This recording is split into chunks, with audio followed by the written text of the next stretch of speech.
Hello, everyone, and welcome to this afternoon's ICE chat. Obviously, we're talking today about building the community or building data.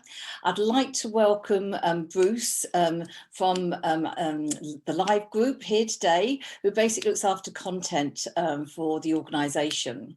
My name's Anita Howard. I'm one of the co-founders of ICE. And basically today, my job is to ask a few questions. We love chatting and actually talking through various ideas and everything else we have. I'm really looking forward to our chat today, Bruce. A few housekeeping notes. I always forget these. I always get told off of this, is that we usually last around about 15 minutes and about 5-10 minutes Q&A. So we're usually very good at keeping to time. So please ask questions as you go along in the chat area. So Bruce, welcome. Thank you for having me. Yeah, well, lovely to have you. So basically, now look, we have a major issue now with all this live streaming that's taking place within the event world. We're hearing about massive people registering, but there's a whole issue about whether data can be captured and how that should be captured.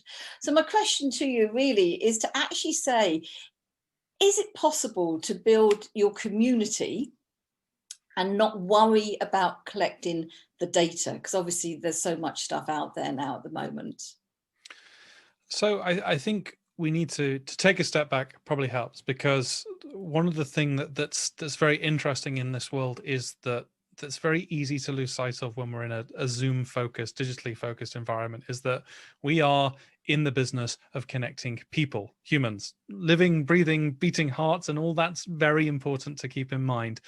And data is but a tool in that. And if you let data overwhelm any sort of environment, what you end up is in situations like Facebook is a great example of this in terms of making algorithmic decisions. So whereby Facebook's algorithms are incentivized to keep people on the platform, and it worked out the best way of doing that was to show them stuff that makes them angry. It's just a quirk of the algorithm. And so people stay on Facebook getting more and more annoyed. Now, most of the people I work with in events, one of the objectives is not to annoy people. And while it is tempting to think about an overall data objective of an event being to keep people engaged, a lot of the nitty gritty is actually, what are they doing? Are they talking with each other? Are they happy? Are they learning? And so for me, if you're trying to create a community, which I think is ultimately a lot of the goal for good events and good long-term strategies with events, you need to remember that first and foremost, you're dealing with humans. Now, data can play a part in that. You need to be human focused first, but then as you begin to build that community, you need to be looking at things that help build it further. So what types of content am my audience most interested in? That's a great data point. What kind of people do each delegate type like connecting with? That's another interesting data point. Now, don't let it overwhelm all decision making. There's a real blind spot in the fact that intuition is often quite useful, and a lot of people who are very connected with events have very valuable ideas. So have a data layer, look at it, but don't let it rule everything. You should be focused on humans first. I'm quite radical in that view at the moment, certainly. Do you think, so I've been on a platform recently where the AI was going to come into place and take over my life and, make me matchmake me with the right person. Is that really possible for that to happen? So it is. That's the easy answer, but it's one of those yes but and so a lot of, we need to understand that there is no general super intelligence out there in terms of the artificial intelligence world. AI is a word that is used by a lot of people, and it's just not what it is. A lot of it is algorithms and neural networks, whereby you tell it to try and do a thing, and it tries a lot of different variables in order to get to an output. So, for example, Anita, if you joined and it was a case of, right, I need to connect it to a lot of people. Now, you may, as a very typical normal human behavior, you may see a notification telling you, right, Anita, we'll find a load of people for you to connect to. And you might think, I don't have time for this. Yeah, whatever. Tick, tick, tick, tick, tick. Off we go. And the algorithm learns, right, Anita liked all those people. Brilliant. I'll throw the same kind of people at. But actually, that decision that you made wasn't based on any sort of intelligence. It was just a case of a very human thing of, oh, yeah, I'll tick all these people and off we go. Now, over time, you can do softer things to actually see. A data point that I might be more interested in is in a platform, who are the people that you spoke to? Did you private message anyone? Did you watch content that other people watched? And maybe that's a better drawing point for what kind of people you may be into. But to do that level of data analysis takes a very long period of time, and a lot of events are done on an event by event basis. They're not done over multiple years, multiple projects where you can build that data set. So it is possible, but with how a lot of events are procured, it's not possible in those scenarios. Because it's really interesting. You keep mentioning data points, because obviously, I've been in events many, many years, and that whole thing is when you collect so much data that you don't, it's what you do with it. So how do you go about setting those data points? So the first thing you appreciate is that there's going to be a lot of behaviors that you're not going to want to track, and you make peace with that. As a planner, you just make peace with that, and then you begin to say, what will it mean to us for this event to be successful? What is it that we're actually trying to do, and what will show those things? And then relentlessly track those data points. So don't look at the entire possibility sphere for what you can attack in terms of data. Look at what means the most to you. So a very common one is, if I'm running a 2-hour stream, what's the average view time of the participants? Which is it's a nice one to track. It doesn't tell you whether people are just loading the stream up and they're not paying any attention. And so it's a data point, but it's potentially a misleading data point. And so there is a big danger in the very digitally focused arena we're in at the moment, where you can just have so much information that you just paint a target around where the arrow landed and say, good job, and aren't we amazing? And it's a falsehood. What you need to do is set it in advance and then kind of go after those. An obvious one, just as a very quick example, is if we're putting content on the website pre-event, we want that to be engaged with. But we don't just kind of let it happen in the background. We then have to actively push people to that content. We try A/B testing, we try changing hero banners and all that kind of things to improve that information. Because if it is a big success factor for you, a lot of the benefits of the data that you gather in a digital environment is it comes in real time. So you can see if something's not working and then readdress things to kind of get to that point. But don't track everything, because you just overwhelm yourself, and you're opening yourself up to liabilities around the data you capture. Yeah, I remember you mentioning GDPR the other day to me, and I was just I suddenly went, actually, what is the point? Because one of my big bugbears is having a big long form to fill up for registration, which says size of meeting, all this different stuff, and I'm going, really, I don't know, randomly do things. And it's how that data is going to be used, is, which comes back to this community element to it, is that a lot of the platforms won't, like YouTube and YouTube and LinkedIn, they don't allow you to capture, you just go live. Is that a good thing to do, or should I be really worried about my data and whether I should be trying to grab it as an organizer? If you have a plan for it, grab it, but make sure that plan makes sense, because really people are becoming a lot more intelligent, and certainly hopefully a lot more picky about the types of places that they are happy to share their information. And so for me, a big thing is, are we offering any value in capturing this information? Now, in the old school of more traditional events, it made sense, because you needed that information to ensure that people arrived safely to the venue, that they could move around, that if there were dietary requirements, you were factoring all that kind of things in. So there was a lot of kind of strong reasons for the data that we gathered. In a digital environment, there is less so in terms of the safety element and the logistical element. And so the question is, what are we grabbing and why are we grabbing it? And then what are we going to use it for in the future? And if we have good answers for those, well, then by all means, but it should be a value proposition that you can bring to your audience. If I'm gathering a load of data from an audience and saying, oh, and if you give me all this, I'll send you a load of marketing information, no one is going to want to do that. But if I can offer a value proposition in terms of the more data you share with us, the more personalized we can make your experience, and therefore the better time at the event you can have, that's a stronger value proposition. Now, I would say that because as Live Group's business model, we don't engage in any sort of kind of third-party marketing. But it is one of those things that unless you can very optimally say why you need to gather data, don't do it, because it's just a liability. Holding the data, even if you don't do anything with it, is still a GDPR consideration. And so why are you using it? Why put yourself at risk, isn't it? Yeah. Because, we talked about the other week, this whole thing about benchmarking. We've got the ICE benchmarking research, which is an annual report that goes out. Just going to push that. That's 11th of November. That's been released. Download it now. Download. No, not now. Just Oh no, too soon. Right, okay. As soon as it's available. But one of the things that I always get concerned, so as a marketeer, like I know if my click rate is this on an email, then it's very good and I'm very successful. Do you think we should start measuring those sorts of things on a monthly basis? Maybe that's something we should look at doing.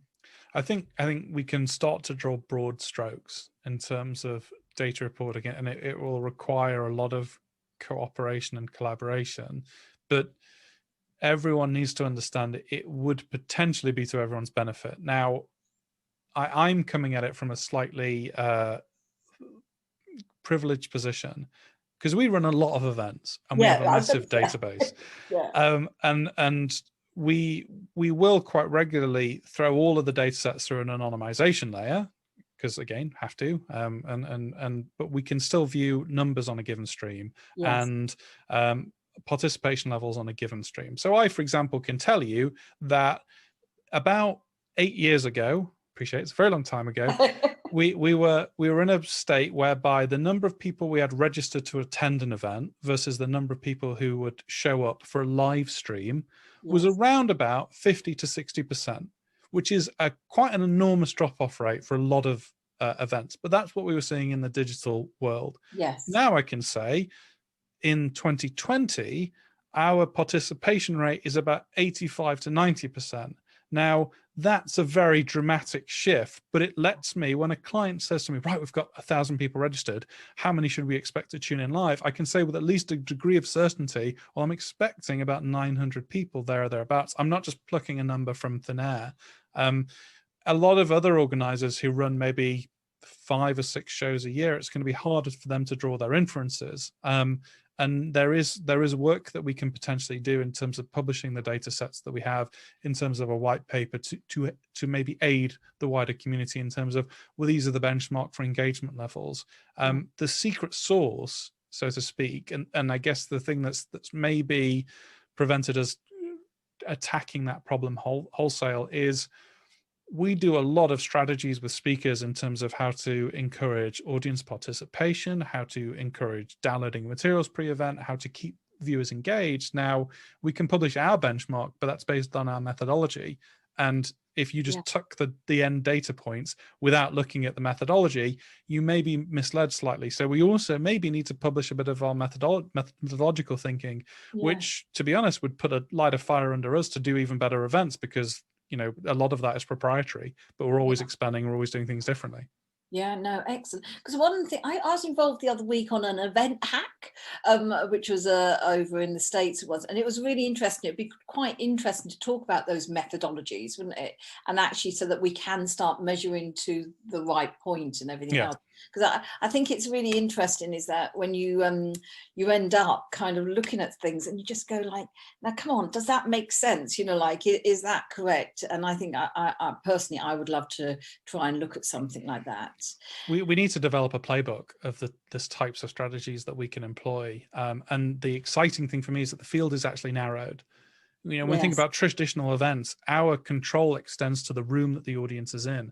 And that physical space, the possibility sphere there is absolutely enormous. Back when I was planning content for clients in a purely traditional space, it was quite exciting because you can build incredible structures. You can do weird and wonderful things that kind of pull people out of their comfort zones. The digital world is quite different. In terms of a stream, we are limited in comparison to a physical space with how much we can chop and change, and certainly limited in terms of what a user can be expected to install, and even the power of their machine. We can do 3D rendering in the browser now, and we can pull people into physical spaces within the browser with virtual reality and all those wonderful things. Nobody has those computers like I do, because I'm a nerd and I'm a geek and I have all that kind of stuff. It's not the kind of thing that I'm expecting a typical delegate to have. And so actually the fact that our possibility sphere is narrowed has drawn more attention to the types of shows we do and the types of strategies that we employ. And that's quite exciting. Yeah, no, absolutely. We've got quite a few questions coming in here, so I think we're just running out, keeping on time and Me everything. waffling is basically what you're saying. No, it's me waffling. As I said many times, we could chat for hours here. So we've got one coming in here. So, do you think B2B events need to be more of a marketing angle now to make content as engaging, to basically people watching online? Does it need to be more marketing focused rather than what we've had before in the past? I think it just needs to have a clear value proposition, which comes back to why are you running the event and why should people attend? Yeah, Um, I've attended events that cover such a gamut of content in all different ways, from, shall we say, quite peaceful events, which have will kind of be more focused on. I do a lot of work with like people that suffer from anxiety, because I do myself, and there's a lot you can do to bridge people into a shared level of comfort. Because if you, for example, suffer from anxiety, the idea of attending an event physically is a big barrier. The idea of yeah, connecting to Zoom without showing your video allows you to receive help in a useful form. I've yes. also done the kind of event jams that you're talking about, Anita, where everyone has to be on it and it's hyper engaging and it's hyper exciting. So I don't think there's necessarily a rule book in terms of B2B. The B2B kind of playbook is always, well, what benefit are we bringing? Why would people come? And how are we communicating that correctly? Because if you've got that right, the barriers to entry are so much lower that you should be able to ensure a good audience. Yeah, yeah. But don't be wedded too much to a single approach, I'd say. Yeah, no, definitely. And we've got another one here saying, what data points do you find most useful when building a community, an event strategy, like data from pre-event engagement or data from live show? How do you actually do that?